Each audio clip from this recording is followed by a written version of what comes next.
Have you ever wondered what it was like inside the $3 billion family-owned burger operation In-N-Out? Well, this episode was inspired by one of our clients who said to me, Kaeli, every time I drive through In-N-Out, I'm greeted promptly with enthusiasm. My burger comes out quickly, and it's always insanely delicious. That never fails. How do we run an aesthetic operation with that kind of consistency and fluidity? Well, lucky for us, I happen to know a 16-year leadership veteran on the In-N-Out executive team. She also happens to be my baby sister. So together we reached out for proper approvals to be able to come to you to share some of the insights into the hiring process, training program, and operating systems that have made this client's centric brand successful as it is. In this episode, we discuss back pocket power strategies that you too can integrate to become the obvious choice for your customer. Learn about the incredible structures and systems that build the In-N-Out brand in this fascinating episode number 23 of the Fierce Factor podcast with Lene Kentner. Hi there, welcome to the Fierce Factor podcast. I'm your host, Kaeli Lindholm. And I think it's time for us women to shift the conversation in business and step into our feminine leadership to do the most iconic work the aesthetic industry has ever seen.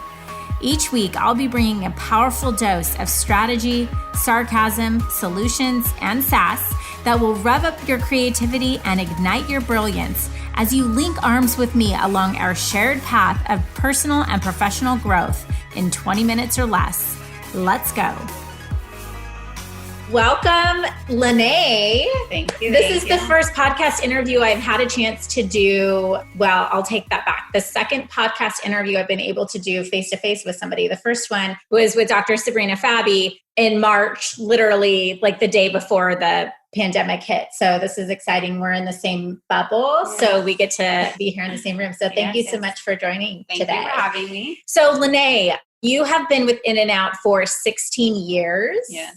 I know.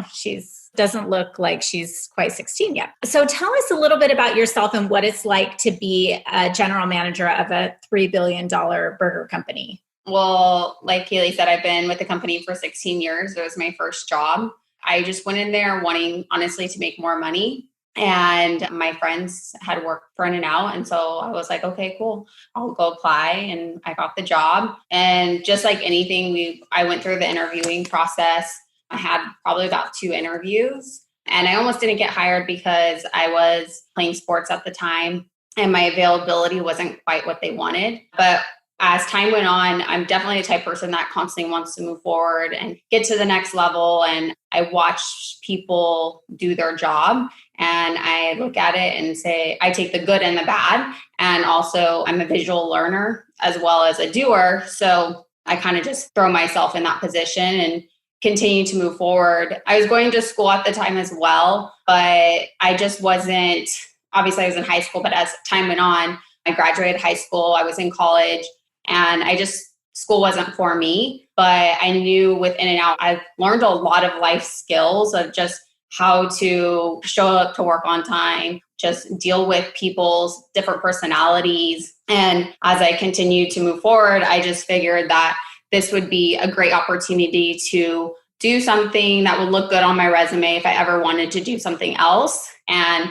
so once that happened, I was like, okay, I'm going to continue to move forward. And what I really actually liked about In-N-Out was it's not selling the burgers, fries, and drinks that we sell on a daily basis, but to watch the people below me and even above me, to see them grow and develop into somebody that they want to be, whether it's inside of work or outside of work. So even right now as a store manager, I get associates, that are 18 years old, graduating high school, and some that are older that are graduating college, and they want to find new jobs. And they always come to In-N-Out or come to me or, the manager, and they're like, I have to put in my 2 weeks, and they're crying because In-N-Out has been their home and their life for so long, and you're just kind of like, don't feel bad. Like, you're excited for them because they're doing something that they want to do and that they're growing. So to see someone to even get their raise or to the next level, it's not an easy process,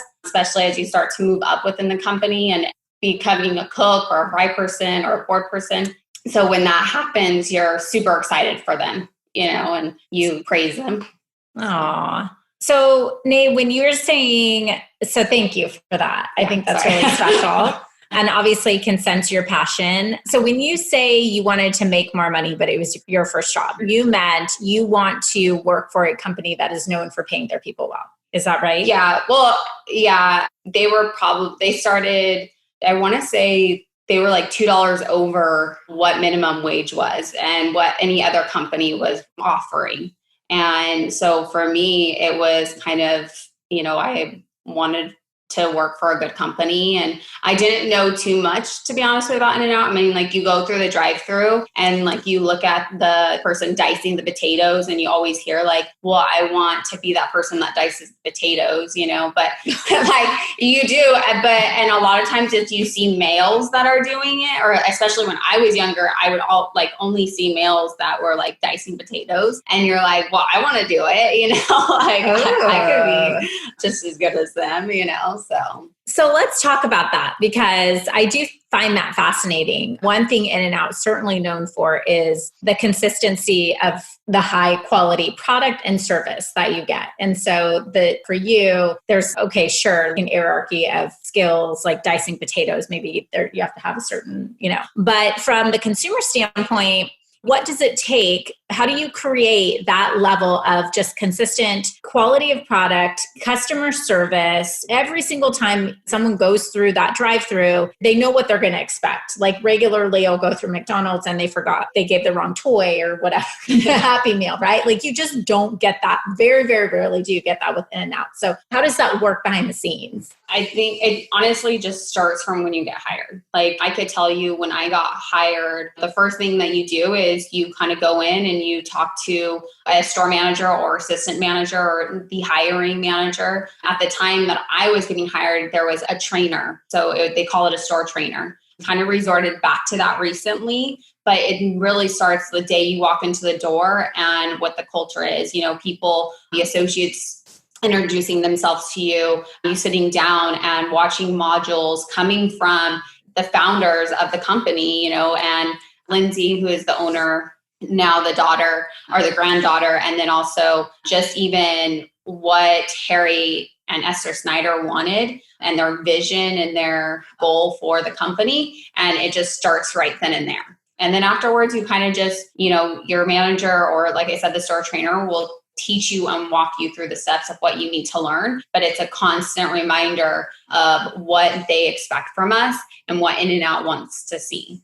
So we've been talking a lot about vision and building the big picture. I think it's different in a very small company, when there isn't as much structure necessarily put in place, but obviously that's the goal with building structure. But with that being said, do you think put your consumer hat on and what because I know we've had these conversations over a glass of wine and it'll just come up, or whatever, but about interactions that you have in businesses as a consumer that are so far off for you because you see there are gaps in the way that they either treat their people up front or the way that the teams are run, or what do you see through the lens of a leader of a very systematic business with a culture-centric business? From the consumer standpoint, do you see maybe top mistakes that are made? I think that, just going from the hiring or the front desk or host, you see right away because you can tell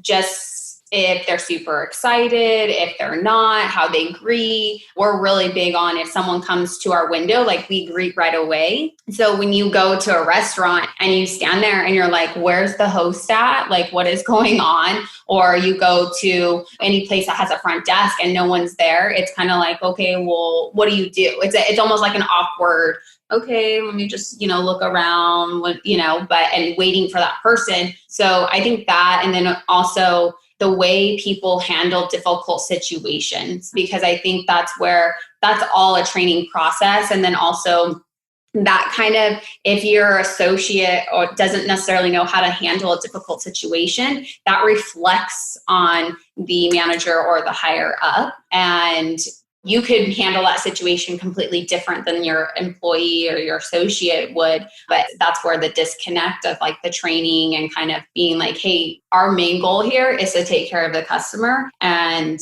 do whatever you can to make that customer happy, because you're going to lose more business from a bad mistake than you are to gain more customers from a good experience. So you got to make sure that you train properly. Okay. So in theory, this is like an easy conversation. Like, okay, this is what we expect, right? I hire someone, I show them, they go through our modules. I want to talk about the training program in a minute, but this is our expectation. But what if the customer comes in and they're just totally off? They're completely wrong. They're cray-cray. How is your team instructed to handle a situation like an irate customer? When it comes like to an irate customer, an odd customer, is really just get a manager or get someone higher up involved, because we don't obviously want cell phones around. Like anyone's going to video something and put it on YouTube or on the internet,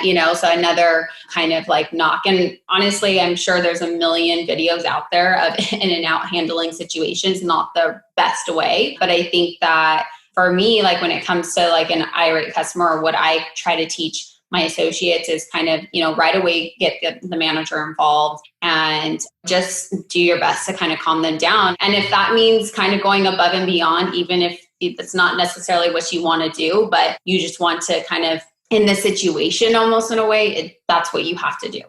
Do we tell customers that, hey, you know what, like I'm going to have to ask you to leave. Like I can't have you disrespect my associates like that. Yeah, but it's handling the situation honestly, but also just kind of doing what's best going to diffuse the situation. Yeah. Well, I so appreciate that too, as a leader, your people are critically important as well. And so you're going to have their back. Yeah. And I think there's just kind of like that balance, right? So I want to talk more about the people, because I think that was the biggest outstanding request when I asked for what kind of questions would you want to hear would you have for Lene, was how does In-N-Out as a corporation, and obviously you as someone, I think you have 50 employees under. No, I have 89 employees. Okay. So how do you, and I realize you have managers under you too, but how do you hire? What are you looking for that in that employee that's going to tell you that this person's going to be the right fit for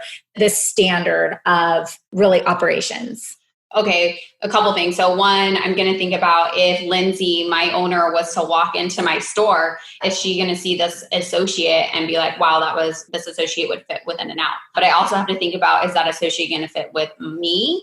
And is that associate going to fit with the associates? Because you have to think about personalities working with each other. If you have an interviewee that comes in and wants to get the job and they have, I don't even know what would be a bad like a hot temper, like ego, or just totally not a fit with the In-N-Out kids. They're like the ASB students at school. I think of the cheerleader, like, woo! I don't know, for some reason in my mind, they seem to be like pretty good, straightforward kids. And so maybe if someone came in that was more rebellious, they wouldn't fit. I don't know. I'm making stuff up. I think it just, honestly, it's all in the questions that you ask, and their demeanor. So we do one-on-one interviewing, we do group interviewing. So like if I have 5 people in front of me and I do a group interview, it's really easy. I can decide very quickly in questions that I ask if this person's, again, if they're even worthy of having a second interview or a one-on-one interview with me. Because of how they interact with the others. How they interact, or you ask them questions, and it's okay to repeat the question, but it's kind of like them being engaged. Yes, being engaged. And then also, can they even answer the question that you're asking? Mm-hmm. Okay, so let's go there. What questions do you ask? Because when we had this offline conversation at first, they were a little different than what I had expected. So tell me a little bit about some of the questions that you're asking. So you want to ask a lot of behavioral questions and a lot of open-ended questions. You want them to tell you a story about them. So you essentially want to get to know this person almost on like a personal level. So you are asking them questions like, tell me about a difficult situation that you were put in. and they'll tell you about it and you can kind of go from there. You'll ask them when Kaeli and I were having this conversation, I even told her, like, you can even ask, like, what's your favorite subject in school? And they might tell you, and everybody, it's funny because like a lot of people say, if they say history, they're not a good fit because history is a lot of people think history is boring. I personally think history is boring, but like, I'm more of like, if someone's like, oh, I like math, because math is more, I'm very structured. There's an answer, gray or black. There's no like gray. It's always black or white. So math, there's always a definite answer,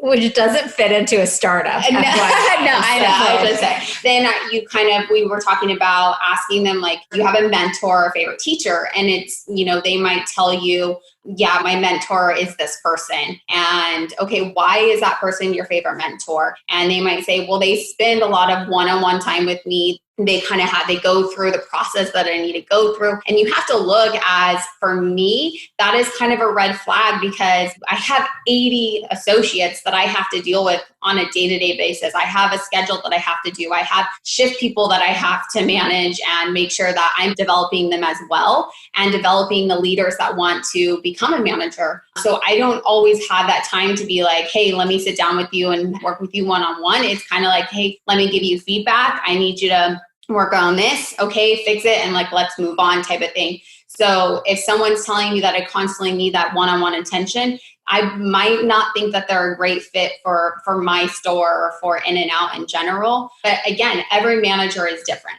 and that's just me. But you really want to ask those questions that is going to really get them to tell the story. So even for someone to answer, if they're answering phones on a front desk, you're asking them about their last job and what was some difficult situations that they were put in, or was there time that they had to take initiative at that job?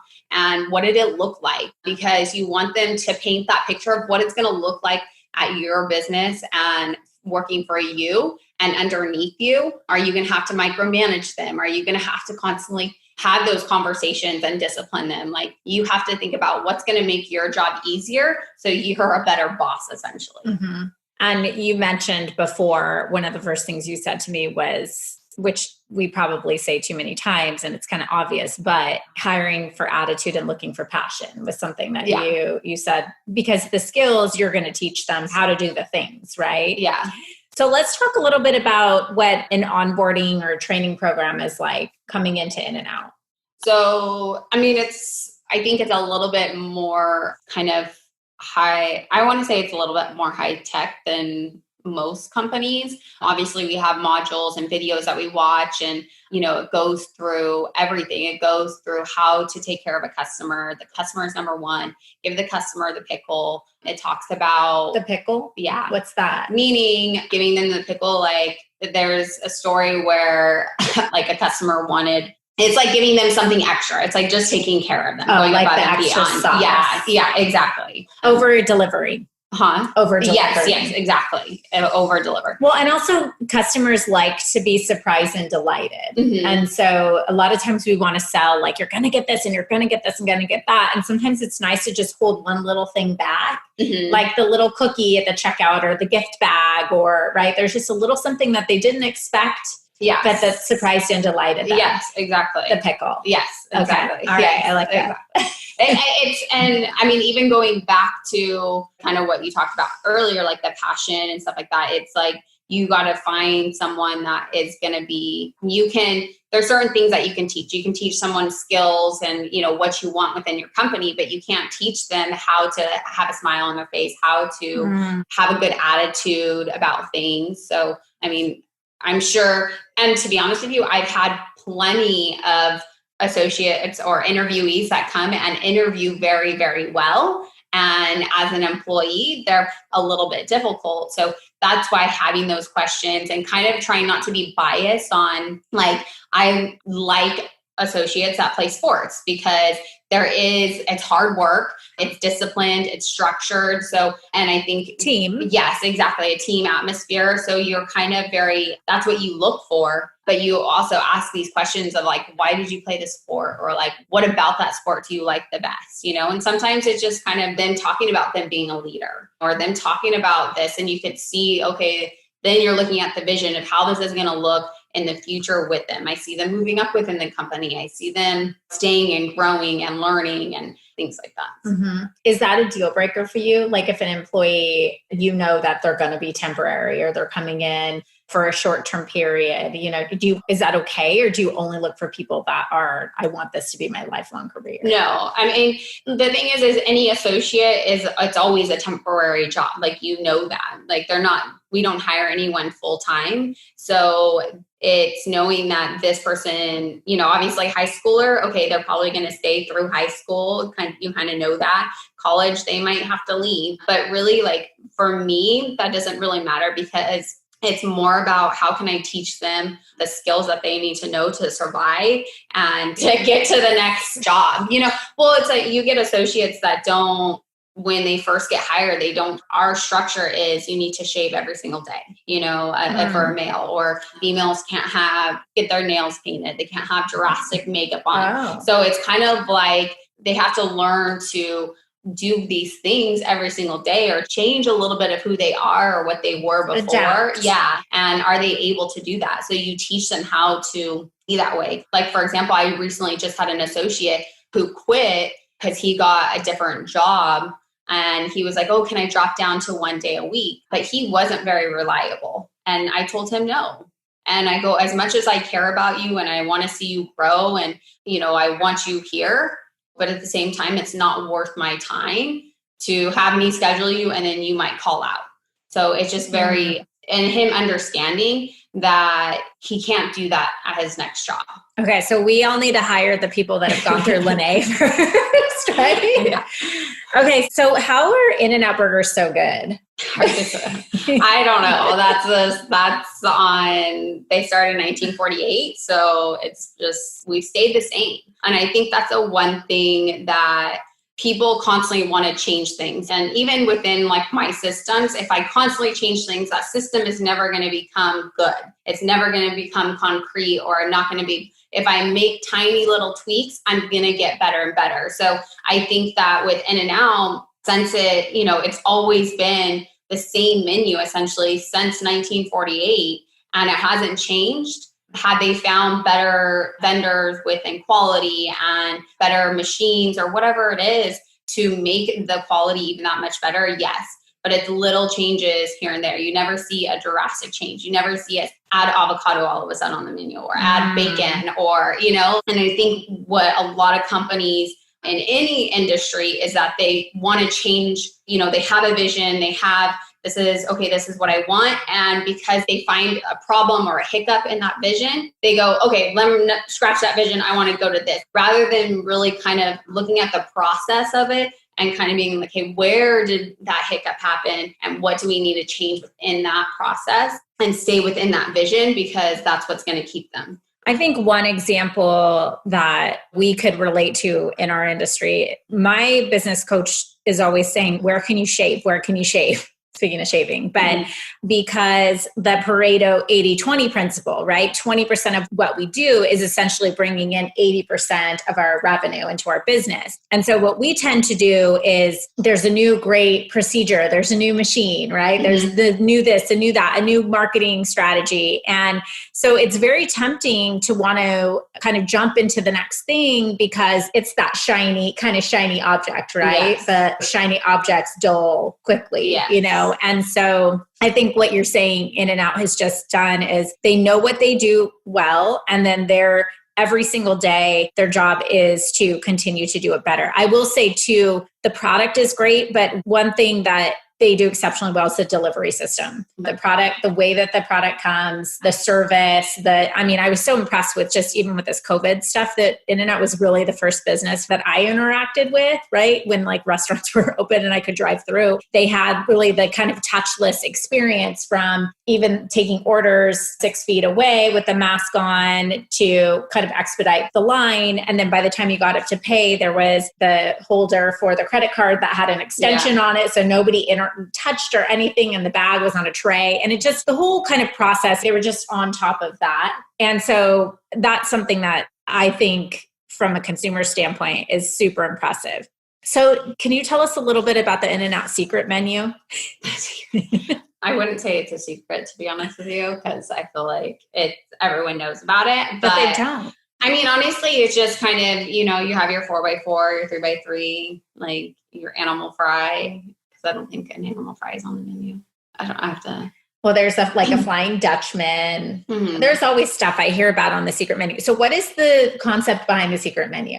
I think that's kind of the change that has kind of went on, that has happened throughout the years. And so that's kind of the secret menu, or someone came in one day and was like, oh, I want 2 meat, 2 cheese patties, and I want them on top of each other. Okay. So then they came up with the Flying Dutchman. So it's really trying to make the menu simple, as in like you have your menu 1, 2, 3, a cheeseburger, hamburger, double, your fries and your drinks. And then you have that secret menu that has a little bit extra on it. You have that 3x3, you have that 4x4, you have the Flying Dutchman, the grilled cheese, things that just to kind of take care of the customer a little bit, like, hey, the double's not big enough. Okay, we'll try the 3x3, like it's just kind of those little things that I guess would make the customer more happy. I wasn't sure if you were going to say it was, because I think of this, like, what if we had a VIP program that certain clients got access to, or there was a secret menu that they got to see of services that were offered if they were part of the VIP club. I wasn't sure if there was more of an exclusivity thing behind it. Maybe I'm just overthinking it, but I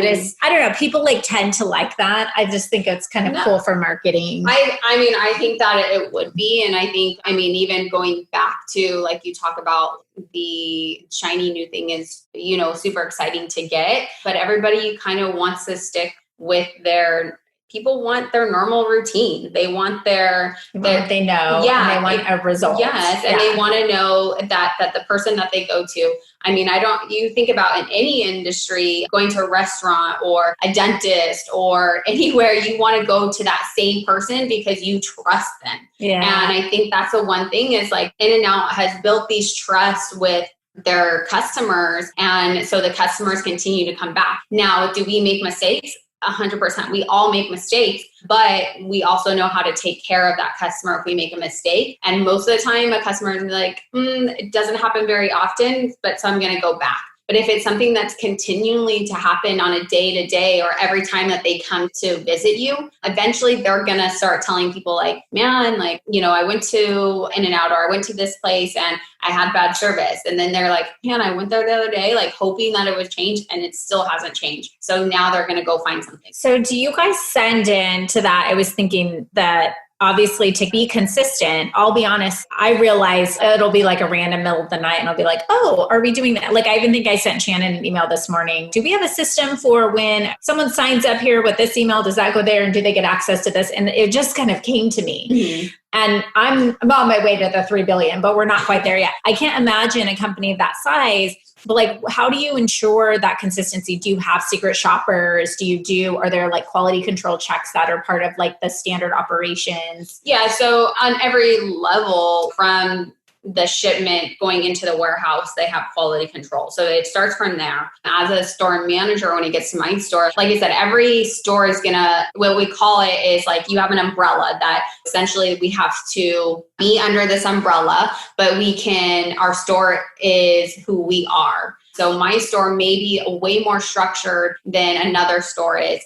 And I could be more successful or I could be less successful than that person. It just kind of all depends. But on a daily basis, I don't go in being like, okay, everything is perfect. My associates know exactly what they need to do. I go in finding what's wrong. And then I go in and I give them feedback, and it's giving them feedback on a day-to-day basis. So even if they greet a customer, they've been with a company for a year and a half already, and I've somehow overhear them greet a customer the wrong way, I'll correct them like, hey, make sure you greet the customer this way. So it's very specific on even to what the words that we use. So, hi, how are you? It's not like hello or what's up or how can I help you? You know, I think I've seen business managers become frustrated that they have to do that. Like they have to constantly, quote unquote, micromanage, right? Obviously, your goal by correcting things right off the bat is that you give specific, clear, specific, concise feedback so that they know what to do so it doesn't happen again, right? But like, talk to me a little bit about what that performance management process is like. Let's say that first time it's, hey, what's up? Thanks for coming in. And that poor kid is like so sweet and having a great attitude, but he didn't say, hi, how are you? But you still stop him right there because you notice that could slip into something else, right? So you tell him, you pull Johnny aside, hey, Johnny, thanks for great attitude, right? The Oreo cookie, love your enthusiasm. You're my rock star. Don't forget, hi, how are you? That's how we say it right there, right? Okay. Then you move on. Yeah. Let's say, a week later, Johnny's buddies come in and he's like, what's happening, to his buddies? Then what? Well, I think it kind of all depends too. Like if I knew that was his buddies and he's like, what's up? Like, okay, cool. Like you he's saying hi to his friends type of thing. But if it was like a customer and I felt like he didn't know them, it wasn't a friend or a family member or something like that, and he kind of said that, I would kind of be like, hey, what did we talk about, a week ago? Or like, hey, what's a proper way of greeting that customer? And, oh, hi, how are you? So he's repeating it back to you. Exactly. So that he knows. Exactly. But also too, what I always think about is when you're disciplining someone or when you're giving somebody feedback are they doing it because they don't know? Is it a training issue or is it a personal issue? So are they choosing to do the wrong thing because they just don't want to do the right thing? Or is it, hey, I didn't train them correctly? So now I repeated it again. He repeated it back to me. Cool, he knows. So if I see him do it again, then it's kind of being a little bit more like, hey, like I'm going to have to hold you accountable because we've talked about this a couple times now. And I now know, the policy or what the proper way of greeting a customer is, and we can't do that. Then I'm going to have to hold you accountable. Which means writing him up or documenting. Yeah, exactly. Documenting whether it's a verb. I mean, for us, is like the first, probably the second conversation, it's a note. Hey, we talked about the greeting. Yes. Yeah. In there, we have like a discipline file on everyone. So we got to go in there, write a note, then it becomes a verbal, and then it becomes a written documentation. Okay, awesome. Is there like a certain place to go to find good people? Like, is there... There's a store. No, I mean, honestly, you want to think about like the people that you interact with on a day-to-day basis, like we kind of joke around a little bit. We have the cleanup position. It's not the easiest position at all. And it's probably one of the most important positions that people don't realize that we have. And associates feel like, oh, if I'm cleanup, I'm not that good. Or if I'm just, in the dining room taking the customer, like I'm not that good. And it's like every single position within your company is important. So if someone doesn't like a certain position, or they're like, well, I don't like being at the front desk. It's like, okay, they'd rather assist someone. It's kind of like, if you can't do your job being at the front desk, how am I supposed to expect you to assist me on dealing with a client in the back, or whatever it is. Right. So, or maybe they have to cut their teeth a little bit in a certain role and earn their way to the potato cutter. Exactly. Right. So, but knowing what you want, you see, we talk about like you go to people. I mean, I know this wouldn't work necessarily in your guys' industry, but you look people at the car wash, right? They're hard workers. They're in the sun. They understand detail. They understand what to look for. But that is essentially what a cleanup job would do for me, because I need someone that's able to see the detail, to see the small things, to understand what cleanliness is supposed to look like, and also someone that's going to work hard. And well, I mean, obviously there aren't really cleaner businesses than medical practices. I'm just saying. So it's just finding the people that you interact with on a day-to-day basis. You could go to an In-N-Out and you could walk up to someone on the counter and they greet you with like, hi, how are you? Like, what can I get for you today? How's your day going? Like you want to be like, man, this person would be great at my front desk. I go to places that whether I go to Chick-fil-A or Starbucks, and I see the personality and how they interact with customers at their job, I'm going to be like, cool, like, you want to come work for In-N-Out? Like, always be recruiting. Yeah. And finding those people that will want to bring other people into your company. They're going to bring customers back and bring more customers in as well. Right. I mean, I think it's easy to overlook or forget about just the small network that we even have, and how just knowing a couple of people will know a couple more people and know a couple more people, and, could extrapolate from there. So, all right, Nay. Well, those are all the questions I have for you. This has been amazing. Thank you so much for being here. And I love that. Like, you can't teach someone how to smile. No. And give them the pickle. Give them the pickle. Yes. All right. Thanks. Take care of them. Thank you for joining me for this episode of The Fierce Factor. If you enjoyed the show, please make sure you subscribe so you can automatically get new shows every week. I'd also love it if you left us a review. And come join the conversation online. If you're an aesthetic industry owner, operator, or leader, please join my free Facebook group, The Tribe of Fierce Aesthetic Leaders, a community of ambitious, purpose-driven professionals who collaborate and share best practices for growth in business and life. I'm honored you tuned in.